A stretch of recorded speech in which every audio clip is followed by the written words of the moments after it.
Hello and welcome back to the DFS Premier League show brought to you by VIP-bet.com. I'm your host Kevin DeVries. Joining me as always right over there is my good friend and partner in crime, Rob Langevin. We've been off for a little bit, Rob, but now we are back in earnest. Another big slate, even though it isn't a midweek set of fixtures. What are you thinking looking at these? Any games with any slate with 7 games is always intriguing. Yeah. You do have some big gun powerhouses that are playing some lower level clubs like the Arsenal Swansea match. You got Chelsea versus struggling Leicester squad, and then you got some good mixed in value games like Hull Bournemouth, West Ham Crystal Palace could be a sleepy good DFS game this week. So it's an interesting slate. I'm interested to see what happens this week. Yeah, me too. I didn't mean to jump all onto business stuff. How are you doing? I'm good. I'm actually good. Holidays are over. Things are good. We have our health. I already gave up my New Year's resolution already. So it's good. Good. That made it 11 days. So that's. I think I stopped at 2 a.m. on New Year's. So fair enough. And people at home, how was your New Year's? Good. Great. I assumed you said good. If you said awful, sorry. I'm not programmed to respond to that. But as we mentioned, there is a pretty big slate. So without any further ados, we will jump right into it with this Burnley-Southampton match. What do you think we're going to see in this one? No Charlie Austin, obviously a bummer. He's out for quite some time. But, a little J-Rod action. What else are you thinking about? It's funny. I look at this game and then, I try to do notes on a lot of players, and I kept coming up with the same thing for this game. It's like what I came up with basically is a big contradiction of guys I like and don't like this week.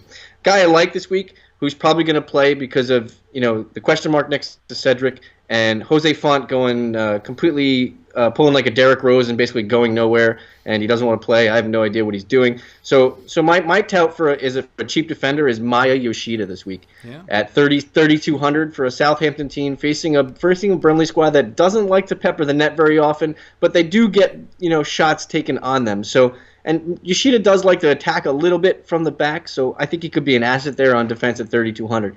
And then the contradictory thing that I like to pull up here is, the prices of goalkeepers this week are very, very high. All the guys that you really want to use are pretty much muddled up between, mid-fives and basically 4,800. So I picked Fraser Foster this week, only because he hasn't had a clean sheet in 4 games. The defense is kind of shaky. No Cedric, like I said, no Font. Virgil van Dijk is back in the squad, but those 4 games without a clean sheet are very, very telling stat, especially against some squads that they should have kept it clean. So Fraser Forster at 5,300. I'd rather spend down and bring in a Lee Grant, or spend up and bring in a Courtois or even a Czech this week. Yeah, I completely agree with you there. If you had to pick a winner in this one. I don't see many goals in this. Southampton doesn't, wow me with the offensive end. They struggle to get any kind of form when it comes to scoring goals in multiples. I could see this game being 1-0, honestly. Yeah, 10th and 11th in defense these teams are, so it's probably going to be somewhat close. I think Andre Gray scores. He's on really good form right now, and Southampton seem to struggle against pacier players. 1-1. I'll say 1-1. On to me talking about. Shucks. On to me talking about Hull versus Bournemouth.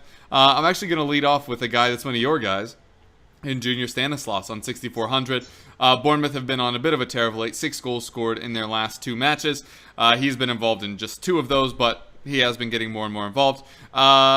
6,400 seems very reasonable against Hull, who are now only the 2nd worst defense in the league. It's back to Swansea again. Which I'll talk about in a little bit here. But really, if there's a Bournemouth guy you like, plug him in there. I also like Adam Smith, just because he's cheaper than Daniels, although I'm sure you're one of those, like, chump up that change for Daniels, because he has been very good. You also have Callum Wilson. If he starts, he's interesting. Everybody's new homeboy, Ryan Fraser. If he plays, he's interesting. I always love Josh King, who's a snip at 5,700, even though his performances haven't been that great. And he has lost forward and midfield eligibility. He is now just a forward. But I think there's a lot of things to like on this Bournemouth side, not a lot to like on the Hull side, which is my dislike, which is basically everyone except for Snodgrass and Jakupovic. Keep an eye on Jakupovic. He did very well in the Cup against Manchester United. Obviously, he was in that group of mediocre goalkeepers with loads of saves to start the season. It was him, Heaton, and Pickford. If he is the guy again, all of a sudden it becomes a lot more interesting. He kept their 2 clean sheets this season to Jakupovic. So if he has won this job back, he might be an interesting guy going forward, but I'd be a little hesitant this week. But buy him if you want. I don't really care. But I do not think they keep a clean sheet. I just think he's one of those guys with save tally so high, it could salvage his day. I think Bournemouth are going to win this one. You know what? They've been scoring in threes. I'll say 3-1. That's a good. I was going to say 2-1. I like your shout for Stanislas. He's a DFS home run hitter. The guy you want, basically he's going to go all out or nothing, which is great for DFS if you hit. But unfortunately, the ways of the world, we don't always cash in those situations. True. What's your score for this one? I said 2-1, Bournemouth. Yeah. Oh, I forgot to highlight all those people I named, but they're probably on that screen somewhere. All right, on to you to talk about the Stripes battle between Sunderland and Stoke. I'm really not that excited about this one, to be honest. What do you see? I'm not excited about it either. There's not really very many playable options. I'm sure PVA is going to be tons of ownership this week. Patrick Van Aanholt taking advantage of that attacking defender. And under 5,000. I shifted, which I think was a little surprising. Yeah, exactly. First time in a while he's been under 5,000 since the prices reset. Was that 7 weeks ago? So it's interesting. He's going to have a high ownership because of that. I went on the opposite of that. I went to the forwards for basically both teams, and basically the unfortunate thing about them is they're basically kind of similar players in that they don't accrue a lot of tertiary stats. They don't cross the ball a lot. They don't intercept a lot. They don't do anything but score goals. So I'm looking at Peter Crouch as a yay for me because of his price at 4,900. But I'm comparing him to a Jermaine Defoe, who at 7,000 is kind of like that same kind of player. If he scores, you're probably going to do well. Defoe came off a game where he scored twice, and his score was 29.5 points, but he didn't have anything else to back that up with. So from that standpoint, yeah, you did good with Defoe scoring 2 goals, but you don't really gain that much because he didn't do anything else.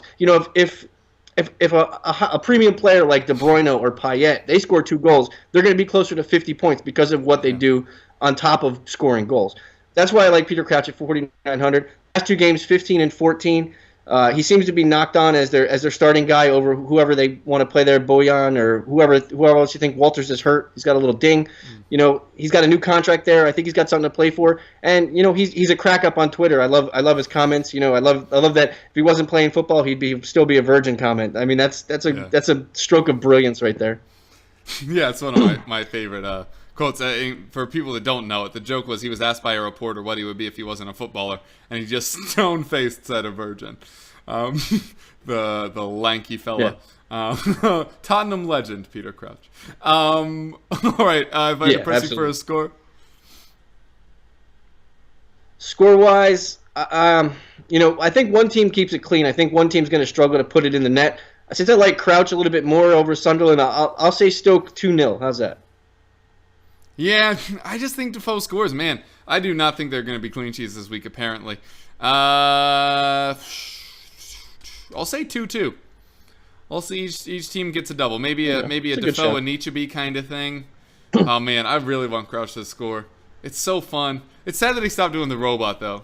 It kind of steals some of the thunder. But, yeah, I just don't really trust either of these defenses, really. But we'll see. No Pickford, I think, hurts Sunderland a lot. Oh, wait, they don't have Pantilimon anymore. Who's their backup? Oh, Manone. Yeah. Manone. But Manone's no joke. He had a good save total last game week he was on the slate. So he could be a sneaky guy this week. But I wouldn't bank on it. I'd rather have Lee Grant over Manone in this game. But that's just me. I think Sunderland shoot more but don't score. Yeah, I do have Lee Grant in a team already. We'll see if they are able to keep a clean sheet or not. On to me, talking about Swansea versus Arsenal. Man, this is a very lopsided conversation and a very lopsided matchup for sure.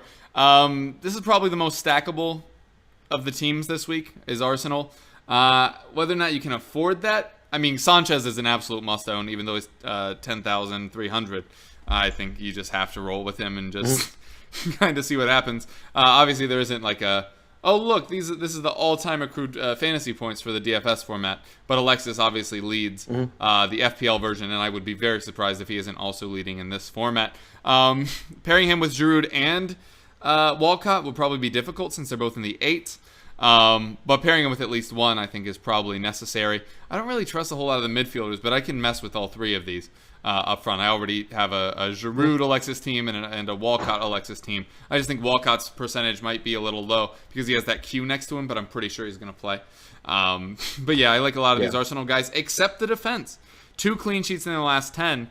And that's why I don't really like Petr Cech. He's the most expensive keeper again, and you mentioned it's already an expensive week for keepers. And none of these are super great matchups, as I've kind of alluded to with the fact that, none of them are guaranteed clean sheets, and Swansea, for their sins, have been able to score in the past. So I wouldn't necessarily be worried about that. When Paul Clement was at Derby, scoring wasn't really an issue for them either. He's their new manager.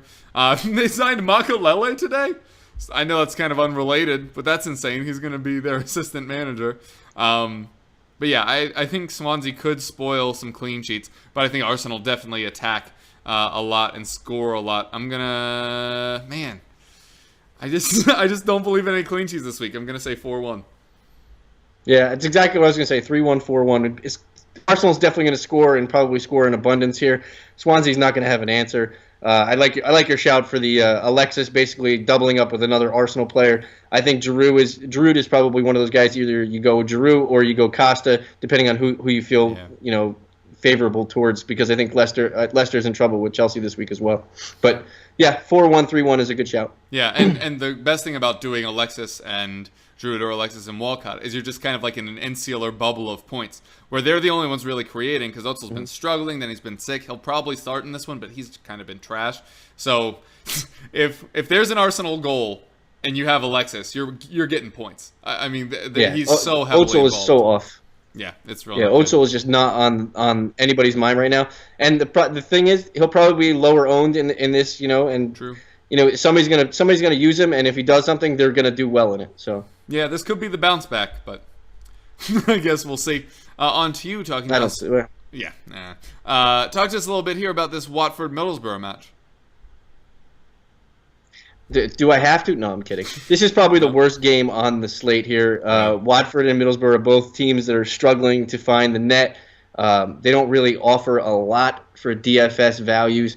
But if you're looking for a value, he's not really a value defensively. I'm looking at Fabio for Middlesbrough. He's 4,800. He had surprisingly 9 crosses last week, which is a ton for him because he was taking corners late in the game, so he accrued a couple late. So that's always a good thing. And what I've noticed about Borough is they're trying to be offensive from the defensive side, so that's a good thing. Especially at 4,800, you could have some value there.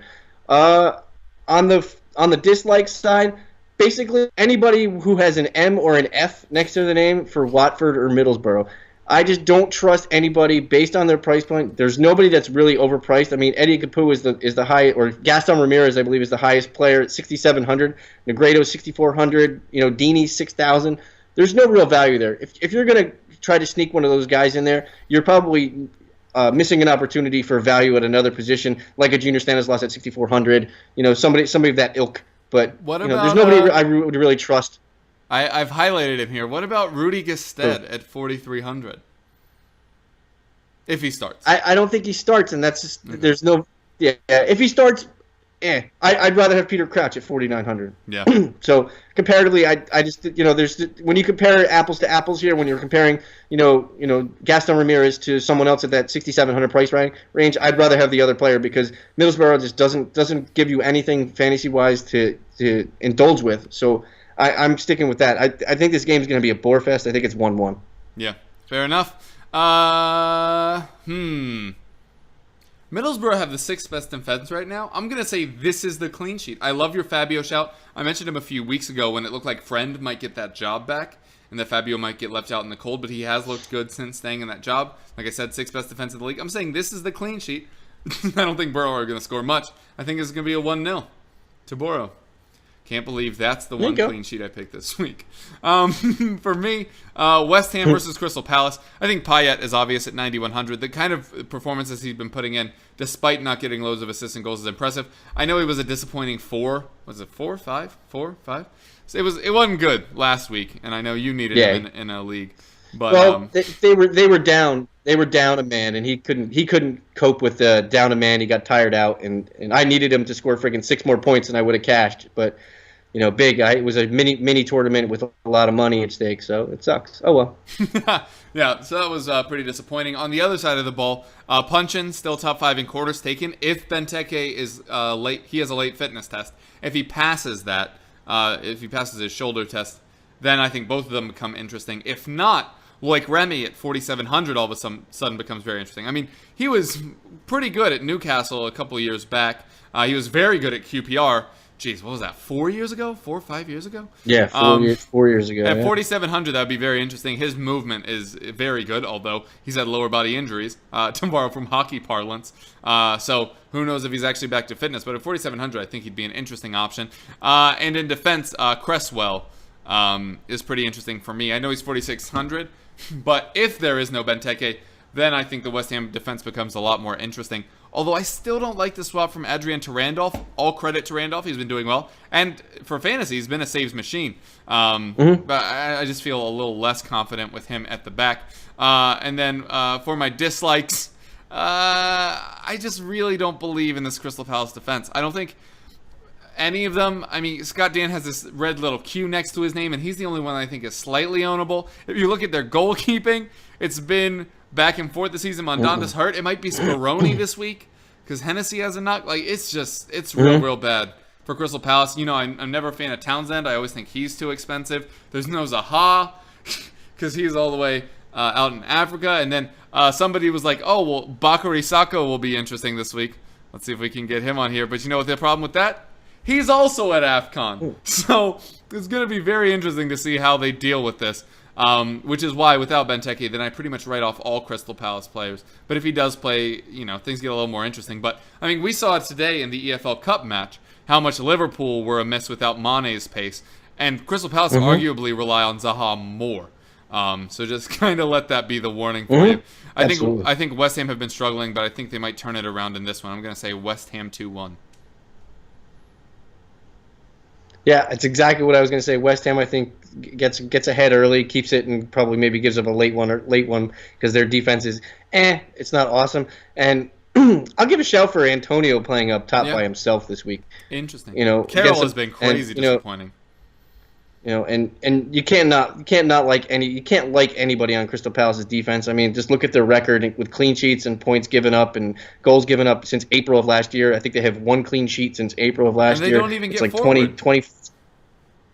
It's 25 matches. The only way they get forward is on set pieces. There's no value there. Crystal Palace is a defensive nightmare, especially in any format. Whether it be official game, cash game, dynasty, and you name it, they suck. Yep, agreed with you there. And then we'll let you wrap this puppy up with Leicester versus Chelsea, who are obviously going to need to rebound after their thrashing to Tottenham Hotspur. Hey, when people have height challenges, things happen. But Kevin is a Spurs fan, and I am. Yeah, exactly. Kevin is a Spurs fan. I'm a Chelsea fan.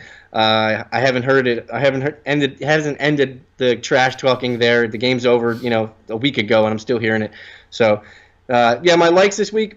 Basically, this is a check the roster moment. Basically, you put one in. I like both guys similarly. It's Pedro and Willian. They're basically $100 apart. $7,100 for Pedro, $7,200 for Willian. Check the roster first. Make sure that they're both set in there. It's an easy swap if they want to change. This is basically my fade away from Eden Hazard this week. I think that you need to have someone different than Hazard because I think Hazard is going to be owned in such a great amount of teams because I think people are going to own Alexis a lot. And then there's going to be people who can't afford Alexis but want to get Hazard in there because of his price at what he is. So I think the Willian and Pedro shout is a way to fade off Hazard a little bit. On the dislikes, I mean, pick a Leicester forward that you like. I mean, you're going to be looking for a while. Jamie Vardy is basically dead to everyone. Varez is dead. In fantasy, it carried everybody last year. It is no longer existent in this format. I also would say stay away from the Leicester defense. Christian Fuchs does do a lot, but he's probably not going to do enough this week to warrant his price. And I think Chelsea gets on the board easily. I think this game is probably I'd like to say Chelsea keeps it clean, but I think they get a leaky goal at the end. I say 2-1. Yeah, I agree with you there. For Leicester, it's going to be tough because they've become a bit reliant on Slimani up front. He's obviously off to AFCON as well. You already mentioned Varez is well and truly buried. Also, Mahrez is gone. Also to AFCON with Algeria. So if a goal comes from somewhere, I'm thinking maybe Albrighton. Just because he has a great cross on him, maybe they put a little something together. But yeah, I'm not honestly that excited about it. I think Chelsea do keep it clean. I'm going to say Chelsea 2-0. Yeah, it's close to what I said. I just said I think that they get lucky at the end or something stupid happens and Leicester gets a goal. Oh, 100% it's going to be Ajoa in his stupid face. Absolutely. Super meaningless. All right, well, this is a big slate again. We always talk about some of these points. Where do you think that this week ends up? You have a couple big ones, like we just mentioned. Chelsea and Arsenal, big clubs playing smaller ones. But a lot of these seem kind of even on the surface. Yeah, the scores, there's going to be a little tit for tat with fantasy points going back and forth with a lot of these games. I think the one thing that's going to drive a lot of scores this week is what you touched on before, is the Arsenal stack. I think the Arsenal stack is basically what's going to drive point scores this week. If Arsenal come out and blow Swansea's doors off, which they probably are going to, if they get to 4 goals, and Alexis Sanchez is involved in at least 2 of them, Giroud has 1 and an assist, Özil's in there with 1 and 1. There's a multitude of people that can get on the score sheet that are going to be rostered, in a good percentage of leagues. I think that's going to buoy the scores probably to closer to 160, 170. Yeah, I think that's probably around right. I think it might be on the lower end of that range, but I agree with that range on the whole. You have a team for us? Yeah, I made a team right before we came on air just to knock around some names for you. I put Lee Grant in goal. In defense, I have Maya Yoshida, Charlie Daniels. Through the midfield, I have Robert Snodgrass and Pedro. My forwards are Peter Crouch and Alexis Sanchez. And my utility is Junior Stanislas. Basically, this is a team that basically, me and Kevin don't prep this and don't give each other names beforehand. But if you look at everybody on that list, we've mentioned them independently of each other the entire show. So, you know what? When you're playing good cart golf, that's what we're playing. We're playing good cart golf here. Yeah, my first team that I drew up today, Lee Grant, Gary Cahill. He's been getting some headed goals sneakily, so I'm ready to roll with him. You remember that week I did really well. I finished top 30. I had Cahill at the back, and he scored a goal. And I was like, oh, hell yeah. That's what propelled me to greatness, because my defense has been what's let me down basically all year. But Lee Grant, Gary Cahill, Adam Smith. I got Cesc Fabregas in there, Junior Stanislas. It's your boy. The Giroud-Sanchez pair, and Josh King. I'm rolling triple Bournemouth on this one. I like King, you like Stanislas, I like Smith, you like Daniels. I didn't go all 4. Triple cherries. Yeah, triple cherries. It's like the jackpot at the slot machine. The classic Arsenal Bournemouth stack. We all knew it was coming. Yeah. Fair enough. Totally. Yeah. All right. Well, that's my team for the week. That's our show for the week. Rob, why don't you tell the folks so they can get at you? You can find me on Twitter at Smokey_Loogie, or you can find my writings on Razzball.com. That's RAZZBALL.com, or com for anybody who doesn't know how to spell. .gov. No. And I'm at Kevoff on Twitter. I'm Kevin DeVries. We are bringing this to you via VIP-bet.com. Of course, there's a hyphen in there. Get out of here with your craziness. You can also check out our show, the FPL Roundtable, which you can find at EPL Roundtable on Twitter, or EPL Roundtable on the iTunes podcasty bits. Also, this goes up via All In Sports Talk, which you can find at All In Sports Talk on Twitter, allinsportstalk.com, and the All In Sports Talk app, which you can find in the Google Play Store and the Apple App Store. Rob, been a pleasure as always. Folks at home, why don't you go out there and you cash, huh? Why don't you go out there, take this advice, make you some money. Spend some money. Spend some money, make some money, and we'll catch you next week. We're looking forward to hearing from you. Get in touch with us. VIP Bet, your place to win.